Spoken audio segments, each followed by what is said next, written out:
सेवा गर्ने उद्देश्यले दुई ठाउँमा जाँदै नजानु गएपछि फर्किनुहुन्न।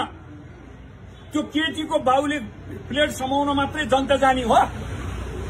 ज्यान माराहरू गए, जनतामा गए, टन्न खायो हो, हिँड्यो। जनता जानै हुँदैन, गएपछि दुलै नभित्रै फर्किनुहुन्न। मलाई नि जानै हुँदैन, गइसकेपछि किरियापुत्री घरभित्र नल्याइकन फर्किन हुँदैन। आएर नुहाउन नि पर्छ, नुन पनि छोड्नुपर्छ एक साथ। गर्दैनन्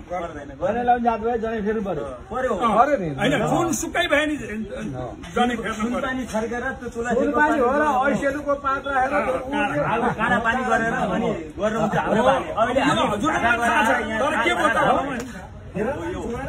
अनि थाहा भएको कुरो बिस्तारै छोड्दै गयो। सुन्नुहोस् के भनेको छ, तीनटा चिजमा आनन्द लिनुहोस् रे। घरकी श्रीमती आनन्द लिनुहोस्, तपाईको भाग्यमा भेटिएको सम्पत्ति आनन्द लिनुहोस्, अरूको लोभ नगर्नुहोस्। तपाईको कमाई बाहेक अब अर्को एउटा चाहिँ उनकै सम्झिन, म सम्झेछु अहिले पिछा है। अनि एउटा श्रीमा कन्ट्रोल गर्ने, एउटा सम्पत्तिमा भयो, एउटा श्रीमतीमा। तीनटा कुरो भएन, श्री, सम्पत्ति, श्रीमती।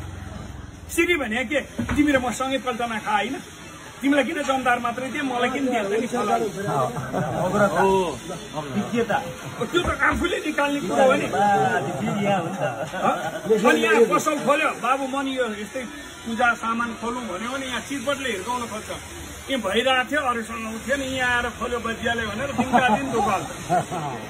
दुईटा भए त कम्पिटिसन हुन्छ नि। त्यहाँ चित्त नबुझेको ग्राहक यहाँ आउँछ नि खोल्नु, त्यहाँ पनि जान्छ नि।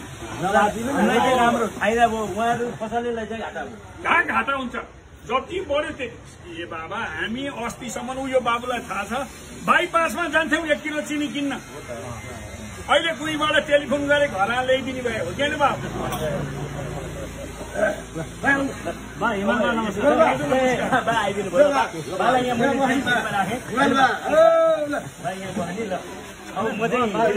हजुर यो चाहिँ आयो यो बाबु सधैँ माया गर्दो रहेछ नि।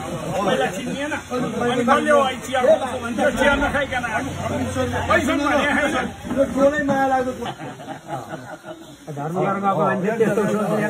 अब अहिले यहाँ हजुरहरू जम्मै काखी च्यापेर बस्नु भएको छ महारानीहरूलाई। बाबुआमा पाल्नु भएको छैन, अहिले छोरो अमेरिका गएर हेरेन भन्न पाउनुहुन्छ? बोक्नु पर्दैन। ल छातीमा हात राखेर भन्नुहोस्, यहाँ अधिकांश महिला बहिनीहरूले फेरि मलाई हिर्काउला। सुन्नुहोस्, मेरो बाबुले यो खान्छ भनेर पकाउँछिन्, मेरो श्रीमानले यो खान्छ भनेर पकाउँदिन। यो घर घरको कहानी हो।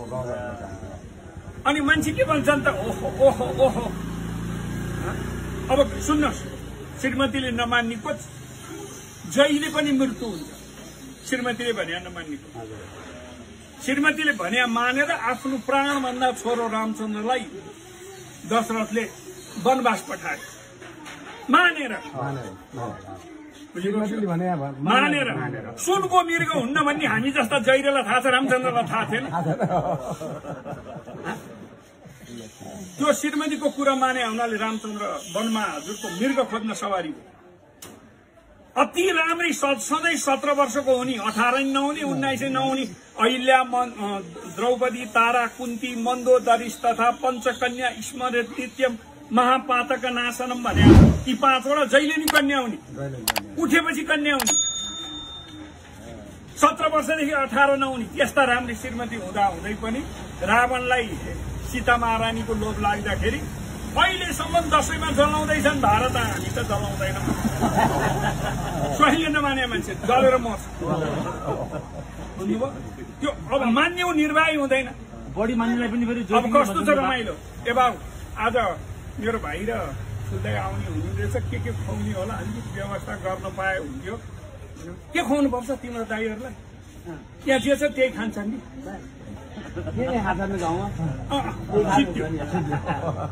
अनि एउटा भोलि त भाइ बुहारी आउने रे, बिहानी गएर फलानु फलानु ल्याइदेऊ है, तिमीलाई त्यही खुवाए भइहाल्छ नि भने कहाँ हुन्छ? माइतीको इज्जत राख्नु पर्यो। यो सबका घर घरमा यही छ कथा।